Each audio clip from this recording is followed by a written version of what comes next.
James Smith, apiculteur, la miellerie Artisan. Bonjour. Bonjour à vous. Tu veux nous parler un peu de ton produit parce qu'on va voir passer des images où tu expliques que les miels quand tu renverses le cruchon, là, on va voir ces images passer là. Puis, veux-tu nous expliquer pourquoi tu fais ça? OK. La majorité des miels au Canada, en Amérique du Nord, sont coupés avec du sucre commercial. Et quand on prend un pot de miel, pour savoir si c'est un des 5 tests qu'ils ont fait pour savoir si le miel est coupé ou pas. On prend le miel, on le tourne de bord plusieurs fois, 3, 4, 5 fois. Et si la bulle d'air qui est à l'intérieur monte très, très vite, ça veut dire que le miel n'est pas coupé avec du sucre ou autre chose. Un peu comme on pourrait avoir du sirop de miel chez McDonald's avec des croquettes de chez McDo. Alors, à ce moment-là, on s'aperçoit qu'en ayant un pot de miel, puis on le tourne, là, la bulle monte très vite. Plus elle prend du temps, plus le miel est coupé. Mais ton miel que tu nous as fait goûter, qu'est-ce qu'il y avait de particulier? Parce que tu parlais des champs de fleurs. Le miel, il vient de champs où les animaux n'ont pas de pesticides, je pense. C'est ça.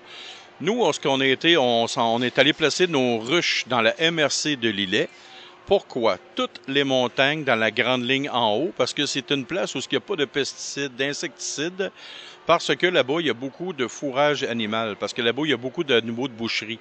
Et les gens là-bas ne veulent rien savoir des pesticides, des insecticides.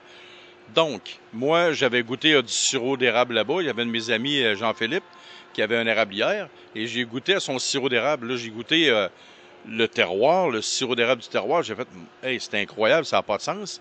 J'ai montré 2-3 ruches en haut. Et là, après avoir goûté le miel, parce que les plantes donnent la saveur du terroir. Donc, en ayant une ruche, là, ou deux, j'ai goûté à mon miel et j'ai vu que le miel était incroyable, comme le sirop d'érable. Donc, chez là, j'ai tout monté mes ruches en haut dans la MRC de Lillet. Tout dans plein de villages, là. Saint-Pamphile, Saint-Adalbert, Saint-Philémon, tout plein de places là-bas. Et c'est ce qui a donné vraiment une qualité extraordinaire hors norme à mon miel.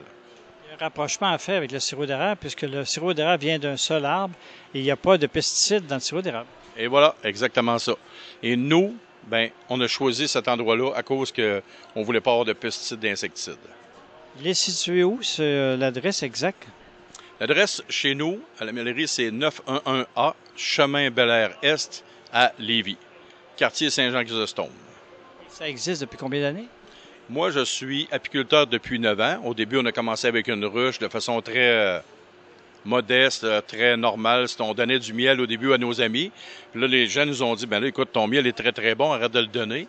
Fait que là, j'ai acheté une deuxième ruche, puis on a multiplié tranquillement, pas vite. Et là, cette année, ma femme me dit, ben écoute, James, là, c'est plus un passe-temps, c'est rendu une entreprise. Fait que ce que j'ai fait, OK, c'est beau. On a transformé ça, on a fait faire un logo, et puis on existe depuis 2024, cette année. Mais moi, je fais de l'apiculture par passion depuis 9 ans. Combien de ruches au total? Là, on a une quarantaine de ruches, et si tout va bien, l'année prochaine, on devrait monter à 60. Mais on dit si tout va bien, parce qu'on ne sait jamais, on n'est pas maître de la nature. Moi je dis souvent que l'apiculteur, faut pas que ce soit la nature qui le suive, il faut que ce soit l'apiculteur qui suive la nature. Oh, ça, les Amérindiens aiment bien cette façon de penser. Oui, exactement ça. Mais c'est une façon, tu peux faire de l'apiculture industrielle, mais tu ne respectes pas les abeilles avec lesquelles tu travailles. Si tu ne respectes pas, c'est comme les gens, si tu les respectes pas, ça marche pas, mais si tu ne respectes pas la nature et les abeilles, ben, faut pas que tu t'attendes d'avoir un produit de qualité hors norme. Alors, on va se revoir, c'est certain. Bon, ben, ça va me faire plaisir de vous prendre un temps avec vous et de vous encore de parler de ma passion.